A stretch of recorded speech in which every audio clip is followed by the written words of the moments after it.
In today's video, I'm going to teach you how to record a customer refund in QuickBooks Online category. We'll walk through the most common situation. A customer has already paid you, and you need to give some or all of that money back. The key is to record it in a way that keeps your income accurate and your bank balance correct. We'll do this with two actions. First, create a credit memo to reverse the sale, and then issue a refund receipt to move the cash out of your bank. Start by creating a credit memo.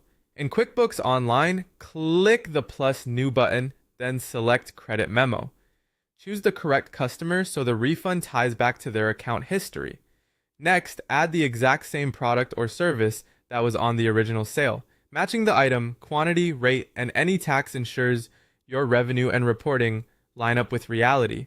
Enter the refund amount, making sure it mirrors what you're returning. Use the memo or description field to note why the refund is happening and, if helpful, reference the original invoice number for your records.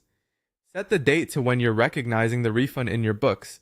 When everything looks right, click Save. This credit memo reduces your income properly and keeps your sales reporting clean. Now issue the actual refund. Click the plus new button again and choose refund receipt. Pick the same customer so QuickBooks connects the cash refund to the credit you just created. Select the bank account or payment account you used to send the money back, whether that's your checking account or the merchant account that processed the original payment. Add the same item you used on the credit memo so the accounting stays consistent. Confirm the refund amount matches the credit memo and set the refund date to the day the money left your account.